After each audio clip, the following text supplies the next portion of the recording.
On the left, a Macintosh getting ready to defend itself from the machine on the right, the machine that's already being called the Mac Basher. Stay tuned.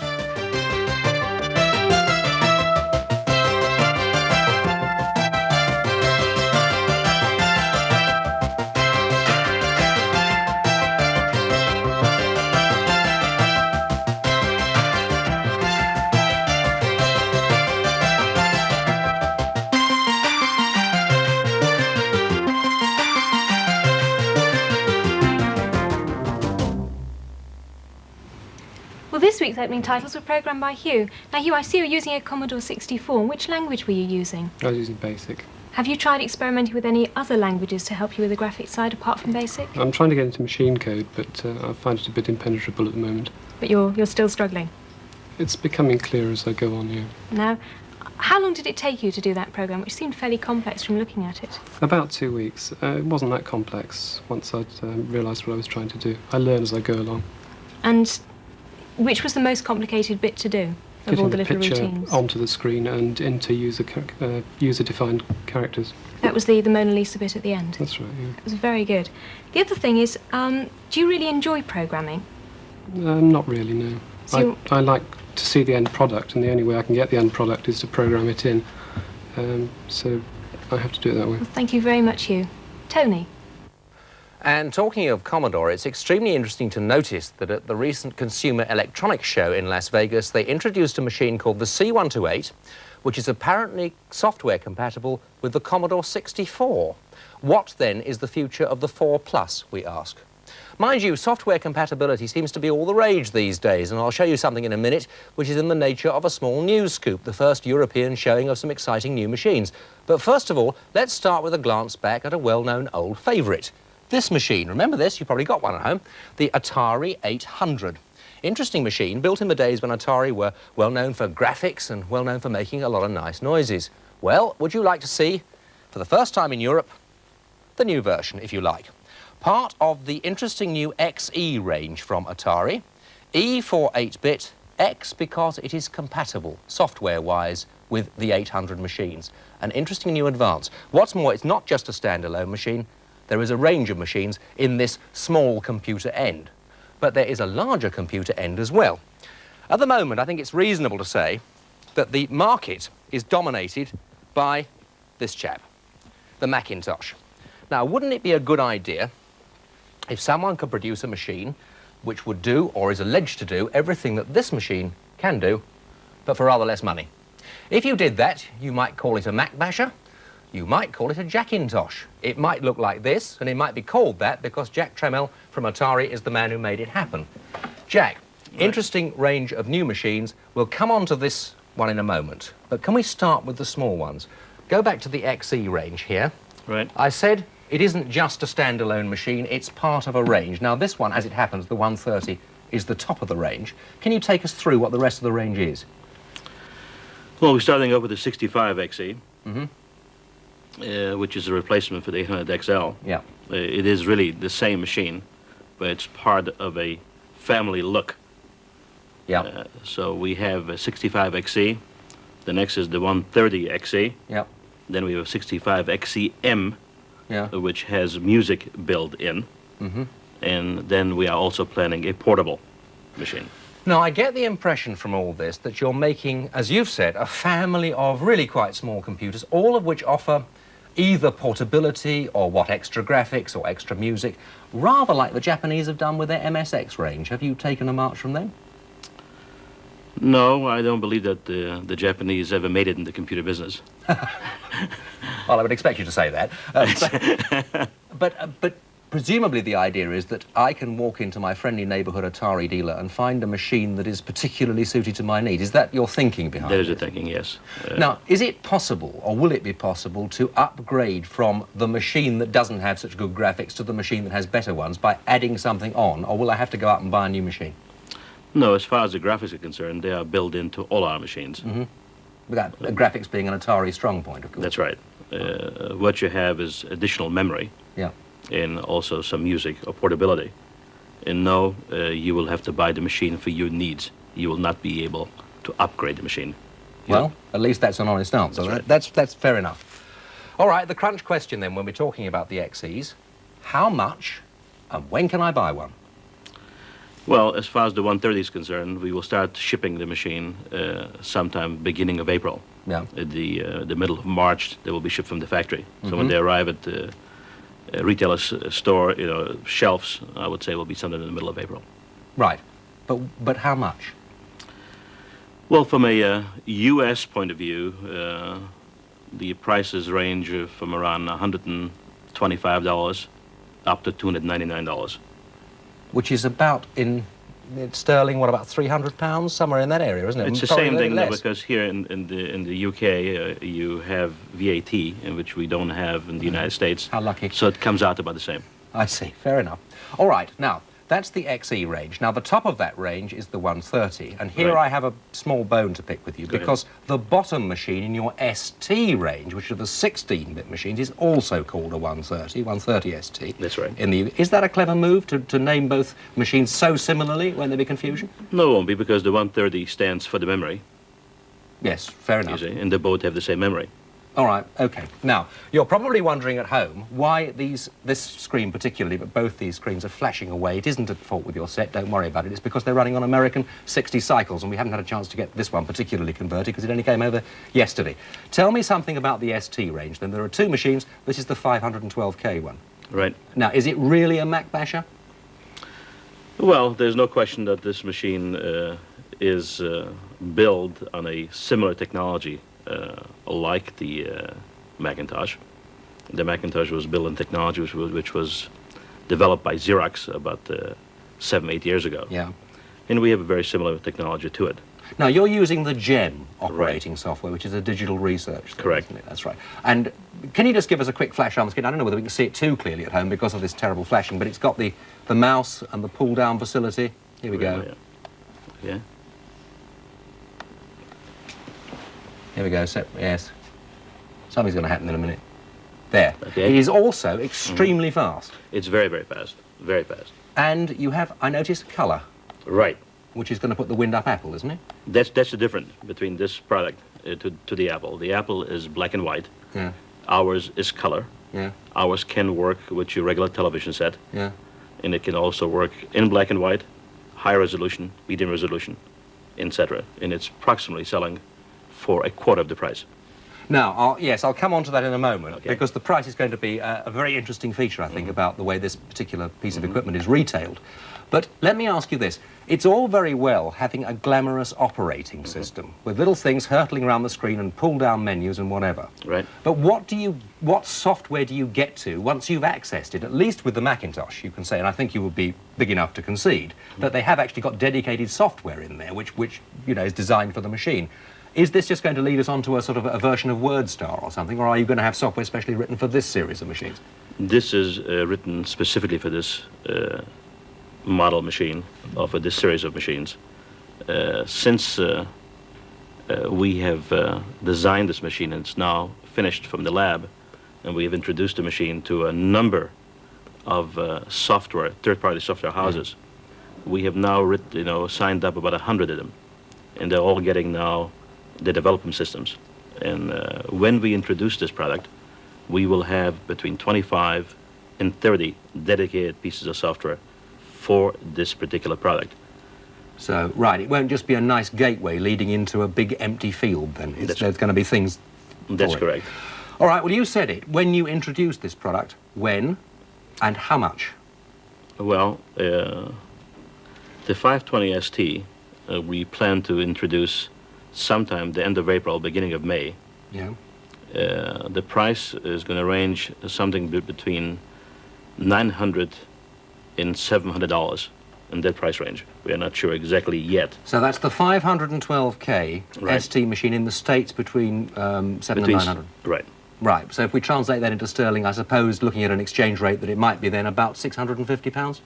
No, I'm repeating. Here, including the VAT, Yeah. it's about the same. All right, fair enough. And for the little one, for the 130? Now, but I didn't finish with the 520. Oh, there's more, isn't it? Right. Because the 520, for this 800 pounds, let's Yeah. say, you get 512 kilobytes of memory, Yeah. right?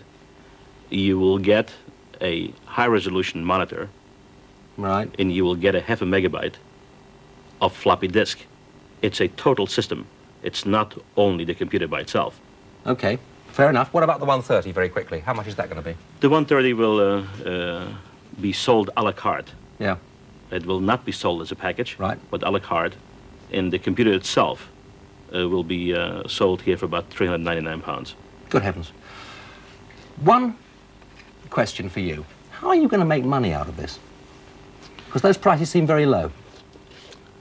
Well, I'm in the computer business now for quite a few years, and every computer I sold, I made money, and I believe in making a profit. And those are, if I sell them for those prices, they're very profitable. So you're offering big power at low cost. That's right. Right. Finally, and you probably won't want to answer this, we in Britain have a morbid fascination with boardroom battles. Every week we hear of computer companies in trouble with rows amongst the directors. Are you prepared to tell us why you left Commodore? Yes. You know, I'm the founder of Commodore. I founded the company about 26 years ago.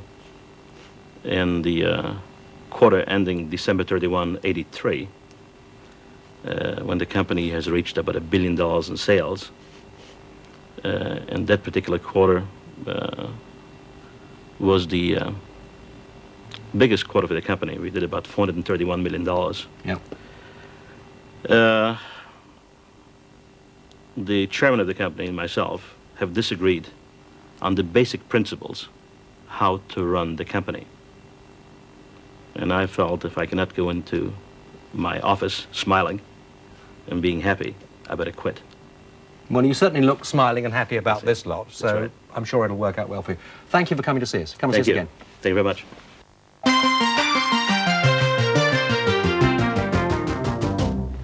Obviously a busy man off to catch the plane to his next appointment. Now with me listening to the interview with Jack Trammell has been John Rowland, who's responsible for computer sales policy at WH Smiths. Now John, first of all, your reactions to the new Atari range, good or bad? I think it's tremendous news.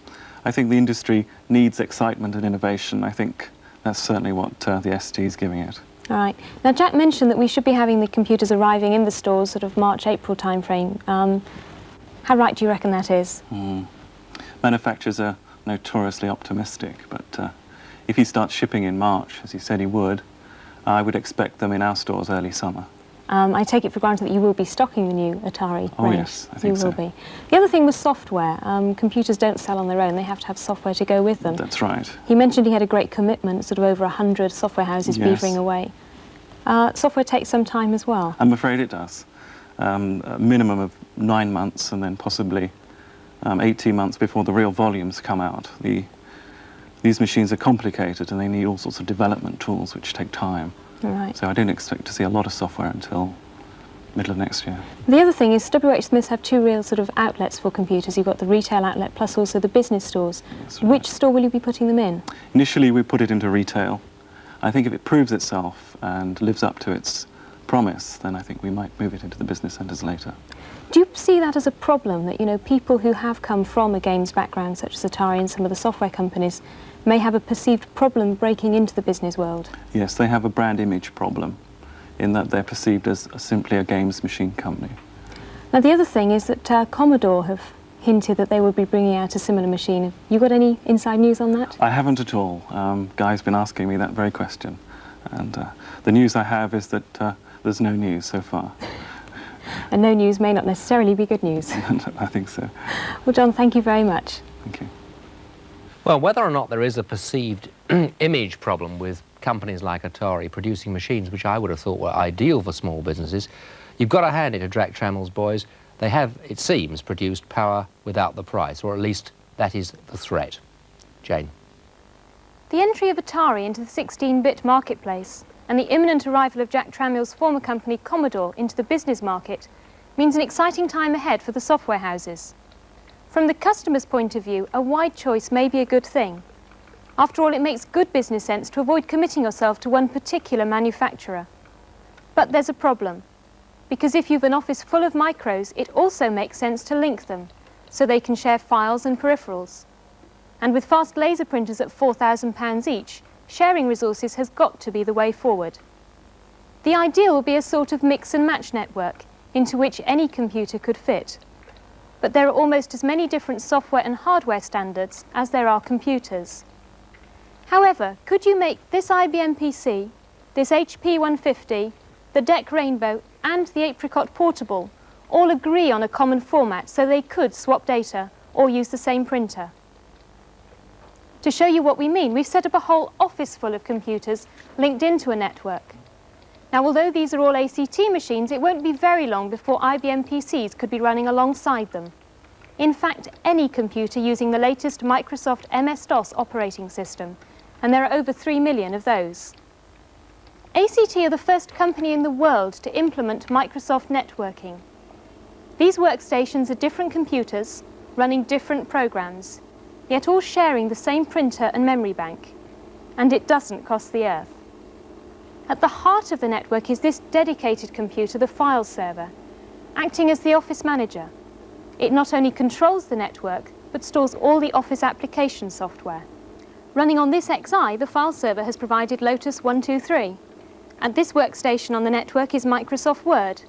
The word processing software WordStar is in use on this F1 computer. Here, the file server has provided this workstation with the application package files and folders. Running at this workstation, an F1, Multiplan is in use.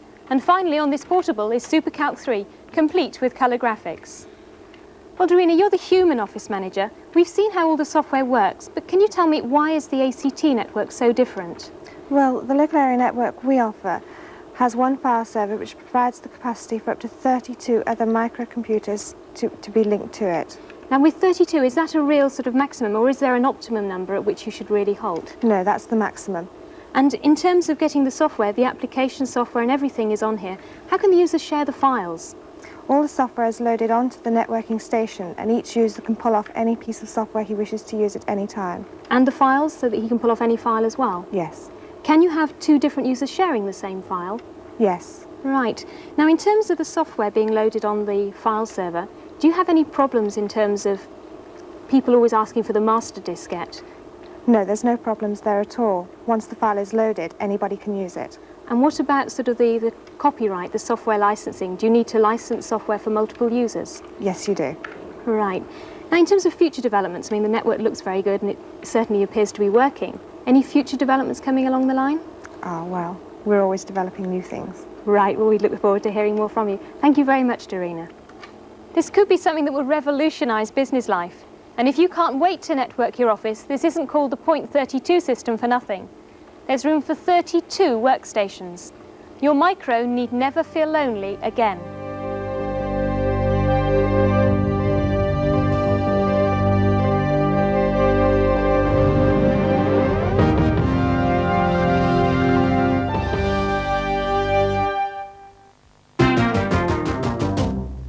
Hello, in keeping with the international flavour of this programme, we're going to take a look at two databases in the States, CompuServe and what I'm logged into now, which is The Source. Now, The Source is a business database which has tons and tons of news and all sorts of other information which will be useful to businesses. It has very powerful searching facilities, and we could have a look at those now by going into the database owned by the Associated Press. To do this, I just type AP and wait while it logs me through to that area, which is done quite quickly for once.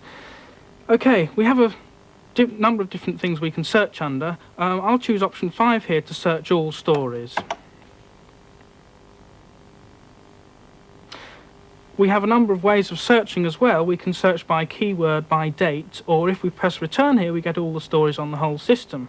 Now, obviously, getting all the stories will be an awful lot, so let's just search for by keyword. And, well, let's try looking under Atari. They're on the programme today. Now, while that's searching, oh no, we've just got to enter the date here. Here I'll enter the date, well, let's look at stories from the beginning of this year. So I'll enter 1/1 for the 1st of January onwards. Now, while that's searching, I'll tell you how much it costs. To join up, it costs $50. As a registration fee. Thereafter, it's $16 per hour in prime time and $8 per hour in cheap time, and these times are local to the United Kingdom. Now, we can see the story it's produced here is in fact about Warner Communications, who of course used to own Atari before Jack Tramiel bought it and it's just about their financial results. Now, another system in the States, which is extremely popular, is CompuServe. Now, CompuServe is aimed squarely at the consumer market, and it's actually based in Columbus, Ohio, on 40 DEC 10 mainframe computers, so it's pretty large, as you can imagine. Now, the most interesting feature of the whole system is the CB simulator. You've heard of citizen bands radio. Well, this is citizen band computing. Users can chat to each other through their keyboards. Now, I'll go onto that system by typing Go CB1. And it pauses while it changes from one mainframe to another. Okay, now, just as in CB radio, everyone has a handle, I go on under the handle UK Ben, because I'm calling from the UK. Again, as with CB radio, we also have channels. So let's take a look on channel 8, where there are in fact 12 users.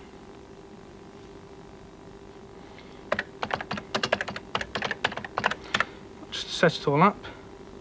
Okay, now I'll type hi there, and hopefully get a print out of who's on.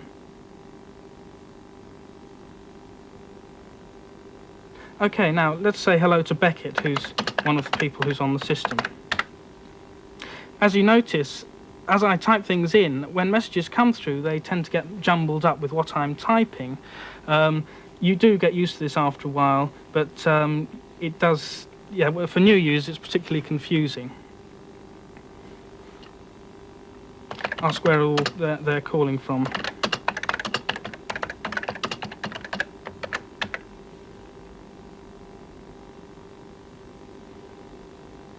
This pause is when my message is taken from what I've typed in, and it's then sent to all their different terminals around the place.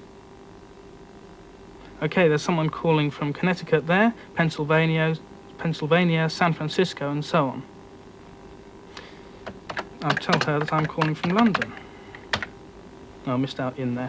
Well, CompuServe costs $20 to join up, and thereafter it costs $12 per hour at expensive time and $6 per hour at cheap time. Now, these times are local to New York, so you have to remember the time differences. One of the problems with trying to join CompuServe is that at the moment they have an anti-British policy, it seems. So to get hold of a starter ID, you'll have to either go to the States or get a dealer in the States to send you one over to Britain. Well, while Ben's been chit-chatting to the States, Guy's been trying to find out the latest news over here. So what's new this week, Guy? Well, as you can see, they've given me a robot to play with, Jane. This one costs about £80, and it's for anybody who is jealous of our little ZX81 trundle, because this one works very well with the Spectrum.